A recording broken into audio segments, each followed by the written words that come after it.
अगली खबर मध्य प्रदेश के भोपाल से है, जहां नावी बाग विभाग में केंद्र प्रशासनिक कृषि अभियांत्रिकी का 50वां वर्ष का सम्मेलन आरंभ हुआ है, जिसमें मध्य प्रदेश के मंत्री लखन पटेल मौजूद रहे। साथ ही कृषि अभियांत्रिकी के डायरेक्टर डॉक्टर CR मेहता ने जानकारी साझा की। कृषि के क्षेत्र में कई आविष्कारों को संस्थान द्वारा दिया गया है, जिससे कृषि को सरल और उपजाऊ बनाया जा सके।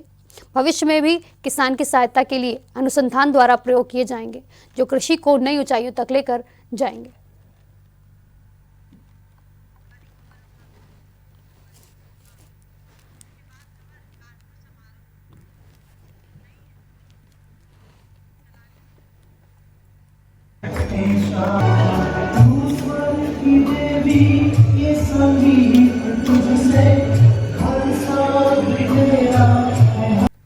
रूप से अगर विकसित भारत को आगे ले जाने, किसानों की आय बढ़ाने, तो एग्रीकल्चर इंजीनियरिंग का बहुत महत्वपूर्ण रोल है।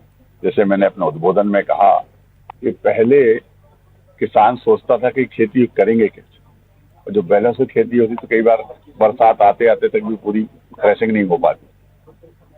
एग्रीकल्चर इंजीनियर्स ने बड़ा काम किया, जिससे देश आज इतना एग्रीकल्चर में आगे बढ़ा है। और नवाचार, जितने भी नवाचार हुए, और आज तो दिन प्रतिदिन रोज नए नवाचार हो रहे हैं। कोई सीडल बनाता है तो कोई सुपर सीडल बनाता है, तो कोई कुछ और उसके साथ एक चीज और ऐड कर देता है।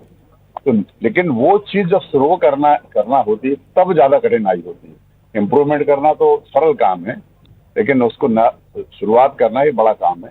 तो मैंने आगे बैठे जो लोग हैं, जिनका बहुत समय इसमें बीता, उन लोगों ने उसकी शुरुआत की होगी। जैसा मैंने कहा 70s में सबसे पहले डमी थ्रेसर आया, तो उस समय कल्पना भी नहीं कर सकता था आदमी कोई मशीन ऐसी आएगी जिससे हम थ्रेसिंग घंटों में कर सकेंगे। तो सब कामों के लिए यहाँ उपस्थित सारे जो लोग बैठे हुए देश के कोने कोने से आए हुए, उनका बड़ा योगदान है। और उस योगदान के कारण मैं सब उनको बधाई भी देता हूँ और शुभकामनाएं देता हूँ। आज एग्रीकल्चर की जो स्थिति हुई है, एग्रीकल्चर प्रोड्यूस में, जो आपको याद होगा पहले हमारे देश में गेहूं दूसरे देशों से आता था। 50 वर्ष हो रहा है। उसमें क्या है कि खेती में काम करने का तरीका इन 50 वर्ष में बदल गया है। पहले क्या है कि खेती में काम करने के लिए मजदूरों की पर्याप्त संख्या थी, तो उस समय हमारा संस्थान मनुष्य चालित और पशु चालित उन्नत कृषि उपकरणों के विकास पर शुरू में फोकस कर रहा था। पिछले कुछ वर्षों से हम ट्रैक्टर और स्वचालित मशीनों पर फोकस कर रहे हैं, और अब हम ऑटोमेटिक, यहाँ तक कि यूज ऑफ AI और इस प्रकार से स्वचालित मशीनें का डेवलपमेंट पर काम कर रहे हैं। उसमें भी हमारा कोशिश ये रहता है कि मशीनें ऐसी विकसित करें जो कि अफोर्डेबल हो, क्योंकि अपने देश का किसान उतनी मशीनें अफोर्ड कॉस्टली नहीं कर सकता, तो वो अफोर्डेबल हो। दूसरा है कि वो रिलायबल हो।